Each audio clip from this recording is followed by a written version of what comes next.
Jai Hind, Namaste. I am Abhishek. I welcome all of you to Last Mile Education. Today we are going to discuss about movement.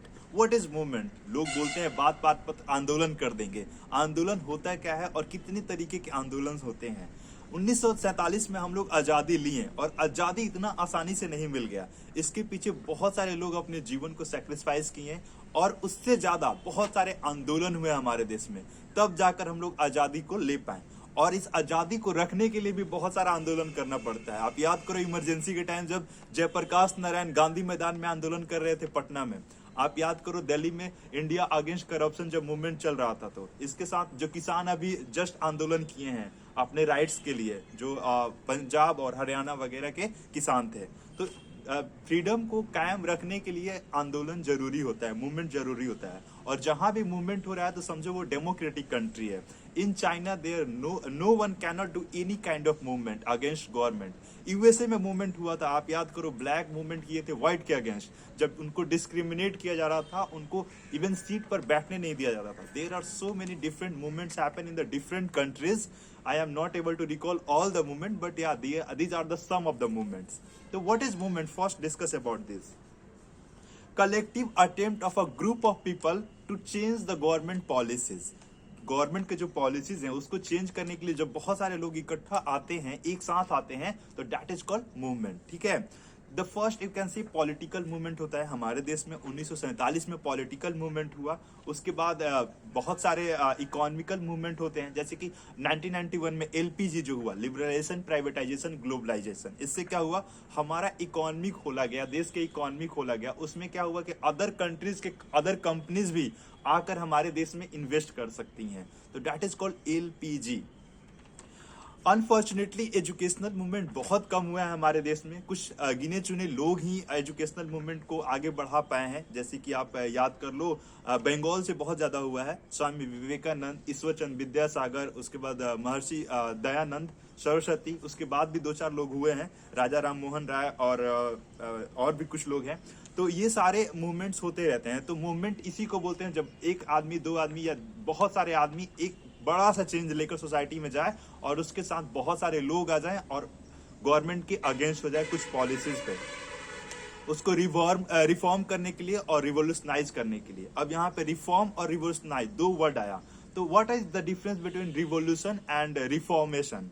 तो first of all let's talk about reformation. Reformation मतलब कुछ चीजों को change करो, फिर वैसे ही रहने दो सिस्टम को, लेकिन कुछ चीजों पे I am not agree with you and I want change upon something and some topics. Change but with little improvement. Okay, that is called reform. वहां पे बेहतर हो गया, कंडीशन अ लिटिल बिट बेहतर. ओके, तो ये reform में आप एग्जांपल ले सकते हो गांधी को, नेहरू को. ये सारे लोग रिफॉर्मिस्ट थे. ये सारे लोग बहुत बड़े रिवॉल्यूशन नहीं लाए थे, ये थोड़ा बहुत रिफॉर्म किए थे. 1935 में जैसे एक आया था act, government of India act. तो वो जो एक्ट था 1935 में, इंडियन को थोड़ा बहुत पावर मिला कि आप इलेक्शन लड़ सकते हो, you can conduct election, you can be MLAs और MP in the Vidhan Sabha and Lok Sabha, but you cannot hold the whole power, the foreign affairs, the defense and all affairs of our country in your own hands. So those are the reform. और revolution क्या है? Replacement of existing values. जो भी अभी values है उसको replace कर दो. I want my own, I want to see this things like this. हम इसको इस तरह से देखना चाहते हैं. That is called revolution. जैसे कि आप भगत सिंह को याद कर लो. भगत सिंह रिवोल्यूशनरी पर्सन थे. वो सारी सिस्टम को 1 घंटा में चेंज करना चाहते थे. नहीं, this right now I want to change this all the existing system. Subhash Chandra Bose को आप याद कर लो. ये सारे रिवोल्यूशनरी फिगर्स रहे हैं हमारे लाइक इंडियन स्ट्रगल मूवमेंट के. 1947 में क्या हुआ, हम लोग एकदम रिवोल्यूशनरी मूवमेंट लाए और वहां पे हमारा देश चेंज हुआ जाकर. आप ग्रीन रिवोल्यूशन को याद कर लो. जब इंदिरा जी हमारी देश की पीएम थी तो उस समय हमारे पास खाने के लिए अनाज उतना नहीं था, तो वो क्या लेकर आई? Green revolution. हर खेत में हम लोग खाद वगैरह देना स्टार्ट कर दिए और हमारा उपज बढ़ने लगा. That is called green revolution. और वो कौन लेकर आया था? MS स्वामीनाथन. अभी वो जिंदा है, उनके बारे में जाकर विकिपीडिया पे आप पढ़ना. He is such a brilliant person of our country, he is gem of our country. एक होता है reactionary movement. Reactionary movement, a restoration of previous situation and state. Reactionary movement वो होता है जो कि पहले जो सिस्टम था उसी को लेकर आ जाओ फिर से. That is called reactionary movement. The next is progressive movement. Progressive movement is like that a new social like arrangement. We have discussed one day that we should be progressive. Like we should have to think out of the box, to always accept new things in our life. That is called progressive movement. That is called progressive thought. Next होता है conservative movement. What is conservative movement? There is also a Conservative Party, I think in Britain. Okay, Conservative Party. तो conservative मतलब orthodoxy. Conservative मतलब कुछ सीमित सोच के लोग. That is called they oppose the changes. Conservative जो मूवमेंट होता है, they oppose the changes. They want to live in the same condition, in the same society. They don't want to evolve ourselves. They don't want to make so many changes in their lives. So they arrange a movement, and those movements are called conservative movement. And the next and the very important movement is called social movement. Social movement talks about the social changes in the society, changes about the system, the work conduct in the office, the changes about the day to day life. जो भी आपका like public transport है, से लेकर सारे जो social से affairs से जो भी रिलेटेड टॉपिक्स है, that includes in the social movement. Okay, social movement is a very important and it happens over the time, over the years.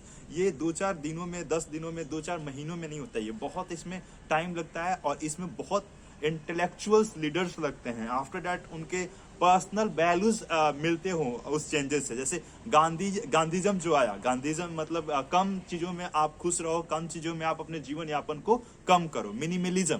तो गांधीज्म मिनिमलिज्म को सपोर्ट करते हैं. ठीक है, तो अगर गांधी खुद सूट बूट पहनेंगे और सूट बूट में रहेंगे तो मिनिमलिज्म कौन फॉलो करेगा? और उस समय गांधीज्म का जरूरत था. आज भी गांधीज्म फिलॉसफी की जरूरत है. Because you know we unnecessary we are buying so many different products from the market इस तरीके से एडवर्टाइजमेंट्स हमारे पास कर रहे हैं कि हम लोग को वो अच्छा लग जा रहा है. और अच्छा जब लग रहा है तो एक हमारे पास ऑलरेडी है, but we want the next thing, we want next thing. You know, there are so many people in our society who love shopping to spend money and buy new products. I don't know why they love shopping. They should love nature. They should love peace. They should love slowness in their life. Not they should love shopping.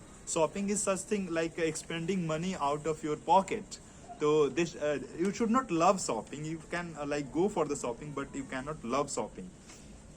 So these all are the social changes, and there are two other movement, that is called violent movement and non-violent movement. Violent movement जहाँ पे मतलब मारा मारी हो, जहाँ पे murder हो, जहाँ पे लाठी चार्ज हो, that is called violent movement. जैसे अभी कुछ दिन पहले पटना में एक मूवमेंट हुआ था, छात्र आंदोलन किए थे, तो उसमें क्या हुआ, पुलिस बहुत डंडे मारे बच्चों को. तो that is called like violent movement. दोनों तरफ से पथराव हो रहा है, इधर से भी उधर से भी. एंड नॉन वायलेंस मूवमेंट कौन होता है, जिसमें आप हमें कितना भी मार लो लेकिन हम आपको नहीं मारेंगे. जैसे कि आप याद कर जालियांवाला बाग, वो पीसफुली अपना एक वहां मीटिंग कर रहे थे लोग, और जनरल डायर आया और बाहर से गोली बरसाने लगा. तो that is called like what, violent movement. वो एकदम वायलेंट नहीं, वो ब्लडी सेडेड मूवमेंट था. वो उसका एग्जांपल हम देना ही नहीं चाहते हैं वायलेंट में. वायलेंट से वो बहुत ज्यादा ऊपर था. Okay, the next is called like I have 4 words that we are going to discuss about that. What is social changes? Social changes in the social movement we have talked that the things related with the social things, social people. बहुत सारे लोगों से related एक matter हो, एक topic हो, that is called social changes. The next is fundamental changes. Fundamental changes and peripheral changes. You can understand and relate with both of them. Peripheral changes मतलब होता है कुछ चीजों पे हम डिस्कस कर रहे हैं, कुछ चीजों को हम चेंज कर रहे हैं, लेकिन सिस्टम वही का वही रह रहा है. और फंडामेंटल चेंजेज मतलब जो बेसिक फंडामेंटल थियरी है, फंडामेंटल बिलीफ्स है, वहां पे चेंज करो. जैसे कि दयानंद सरस्वती लेकर आए हिंदुइज्म में कि हम लोग को मूर्ति पूजन नहीं करना चाहिए, हम लोग को वेदों की तरफ लौटना चाहिए. तो ये फंडामेंटल चेंज करने की बात कर रहे थे वो.